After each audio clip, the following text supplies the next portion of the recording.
Support for Colorado Today comes from Safeway. Save a trip to the doctor and let their pharmacists test and prescribe your medicines. From strep throat to birth control to UTIs and migraines. Stop into the store or schedule online at safeway.com/pharmacy. Support for Colorado Today comes from Credit Union of Colorado. With access to over 30,000 ATMs and a mobile app, they're dedicated to offering the services of a big bank with a heart. Learn more at honestlygood.org. Happy first day of summer, and boy, the season is coming in hot. Literally, most of the Front Range will have highs in the upper 90s, and Denver will hit triple digits. Whew! I'm heading out to the mountains to cool off this weekend. Maybe I'll see you there.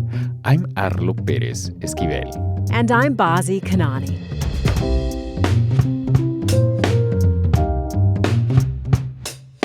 Coming up, to make sure you can get the vaccines you need, Colorado lawmakers look beyond the CDC. It was just becoming overly politicized rather than relying on actual science. Then, psychedelics are going mainstream, and some of the field's biggest names are in Colorado to talk about what's next. Psychedelic research was prohibited all over the world, and I was thinking, how can I do psychedelic research? Plus, we remember a Colorado music legend. I had to laugh because I had to walk 3 miles, carry the little bass and a tuba. In a meeting where it'll be super easy to remember someone's name. They're gunning eventually for a world record. For the largest gathering of people with the same name in one place. It's Friday, June 20th. Here's the news in Colorado Today. You may have seen that Robert F. Kennedy's health department is changing who decides what vaccines you should get. Colorado lawmakers, particularly Democrats, worry you won't be able to get vaccines or afford them, or that fewer people will get vaccinated. So they're taking recommendations into the state's own hands. CPR health reporter John Daly is here to sort out the changes. Let's start with more on why our state lawmakers introduced a new bill on this. What was happening at the federal level that concerned them?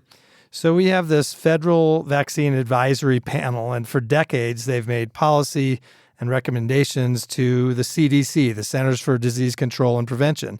Colorado and other states have followed that guidance. What changed is President Trump appointed Robert F. Kennedy Jr., an anti-vaccine activist, to lead the nation's health agencies.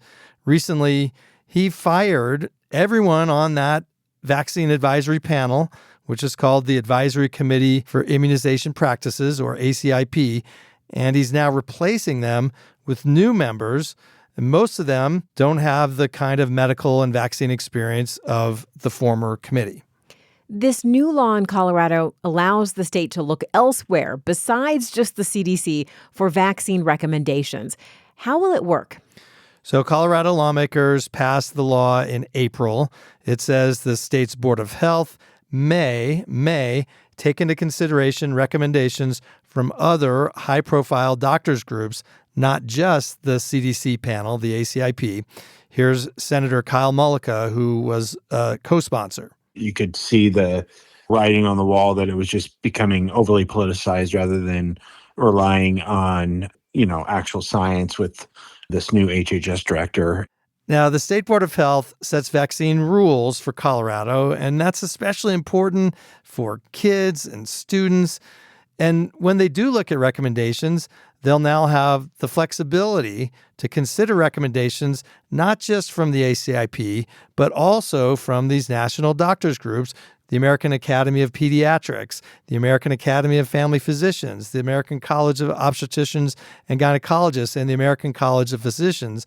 So now they'll be able to take all of that information into consideration, and the state can make its own determination.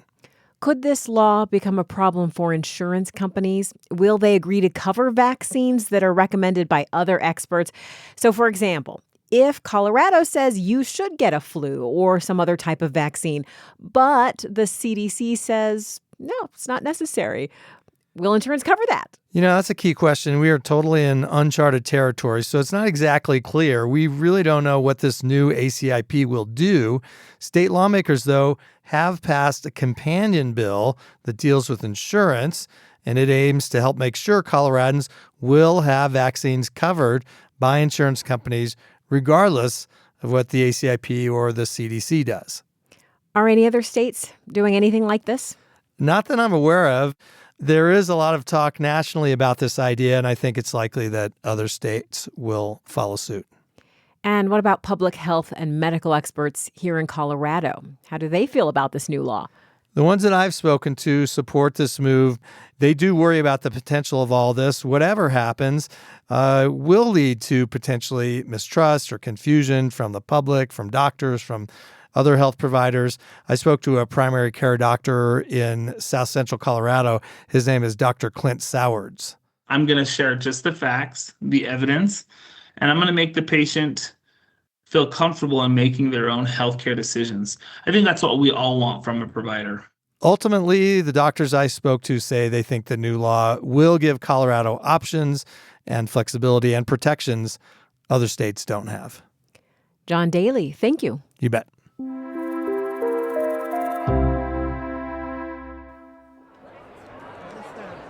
We can't say whether psilocybin is right for you, but the Psychedelic Science Conference just wrapped up in Denver, and it had a little bit of something for everyone. There was the magic from Dr. Bronner's. We have dragon costume and puppet play happening. Luke Schroeder was live painting. It's a highly detailed fractal portrait of multidimensional awareness. And Jake Ziegler, like many, was there to learn. And I think this is like a really good opportunity to sort of explore the more scientific and empirical side to things. Denver hosted the conference back in 2023, but a lot has changed in 2 years. I also have an exciting announcement for you here today. We're going to make some news. Colorado voted to decriminalize psilocybin back in 2022. But now, I'm thrilled to announce that I'm issuing a pardon for all those with past convictions for psilocybin and psilocin possession. Governor Polis was able to pardon people through an executive order signed earlier this month, though he acknowledged that it only addressed a small number of convictions. The governor can only pardon people for possession at a state level. He encouraged local jurisdictions, where most of these convictions actually happened, to follow suit. What got people most excited, of course, are the psilocybin treatment centers opening across Colorado. You can approach a psilocybin experience if you have a diagnosable disorder, depression, PTSD, something like that, but also if you want personal growth, if you want spiritual experience, you want creativity. One of those people was Rick Doblin. He's the president of the Multidisciplinary Association for Psychedelic Studies, or MAPS. These drugs are just tools, and they can be used in many different ways. They can be harmful, they can be helpful. The same way a hammer, you can build a house or you can hit somebody in the head. The context matters the most. When you have these patterns of thought that sort of can be like depression or into obsessive compulsive disorder, the psychedelics, psilocybin in particular, can break these patterns. Colorado joins Oregon as the only other state to legalize psilocybin. Dublin hopes recreational use will help people maintain their mental health, regardless of whether they have a clinical diagnosis like PTSD. What I really like about the Colorado law is that it's got both this concept of medicine and also, in a way, preventative medicine. Dublin got his start in psychedelic research more than 30 years ago when he was an undergraduate student at a liberal arts college in Florida. I was needing to do a thesis, but psychedelic research was prohibited all over the world and had been shut down. And I was thinking, how can I do psychedelic research? Instead of administering a psychedelic substance to his patients, Dublin followed up with people who had participated in a single-blind psilocybin study 25 years earlier. Howard Thurman was the dynamic African-American minister at Marsh Chapel at Boston University, and he agreed to let the experiment take place while he was doing a Good Friday service. Dublin wanted to know how the experience had affected them. These people who had the mystical experience, who had the psilocybin, still said that it was valid. And many of them had gone on to be ministers. And they also said that it contributed to long-term changes in their lives and that it motivated them in different areas. Some were civil rights, some were anti-Vietnam War. So this psilocybin experiences did motivate them to be more social justice minded. Psilocybin has not been approved by the FDA, despite the laws in Colorado and Oregon. But Doblin sees the new treatment centers as one way to help bolster the case for mainstream use. What we need to do now is really, the Colorado Initiative is going to gather information both on risks and benefits. And that's one of the really good data gathering parts of what's going to happen in Colorado. You can hear Rick Doblin's full interview with CPR's Ryan Warner on the Colorado Matters podcast.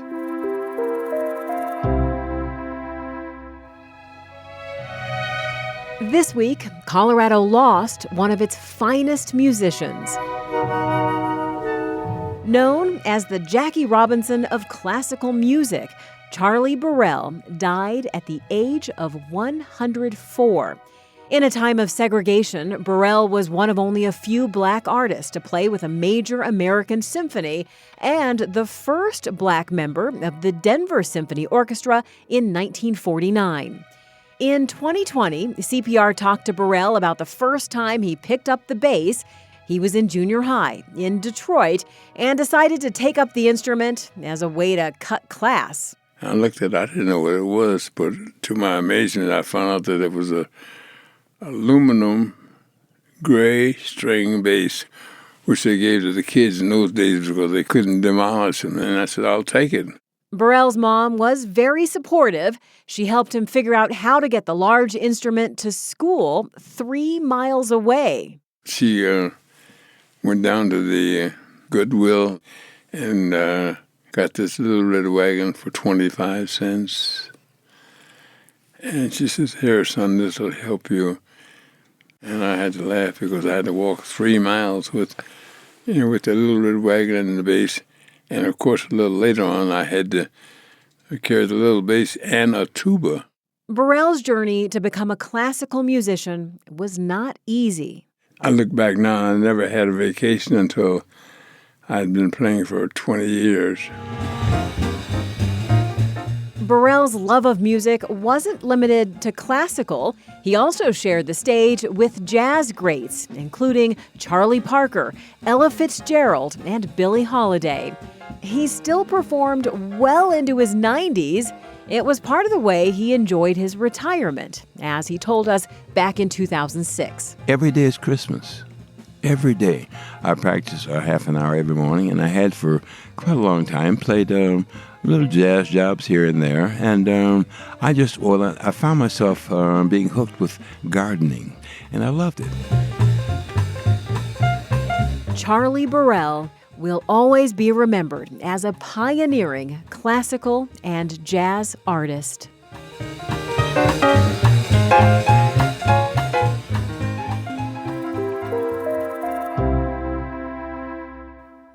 Imagine that you're going to an event, and everywhere you turn, there is someone with your name. That's what Coors Field is trying to create tonight, a Ryan Palooza. Our very own Ryan Warner caught up with, another Ryan to get the scoop. Hey there, Ryan. Hi, Arlo. Indeed, I spoke with a core Ryan, as he refers to himself, not a founding Ryan, but Ryan Fisher is definitely one of the main Ryans organizing this whole wild thing. He told me the Ryan meetup started in New York City when a woman wanted to meet friends. The founding, the singular founding Ryan Rose, she hung up one poster out in her neighborhood.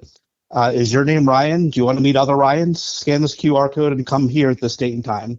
And 2 other Ryans showed up. This story got picked up in the New York Times, and this is kind of how it arrived here. The Rockies contacted the Ryan group, and the Rockies might have had a special interest. Turns out they have 6 Ryans in their front office and several Ryans on the roster right now. And they had heard about Ryan Meetup because there's been 2 years worth of events coast to coast and in Canada as well. And the Rockies were like, Do you want to do a Ryan meetup at Coors Field? Wait, so what's the goal here? Is it just for vibes or something else? Vibes for sure, but they're gunning eventually for a world record. For the largest gathering of people with the same name in one place.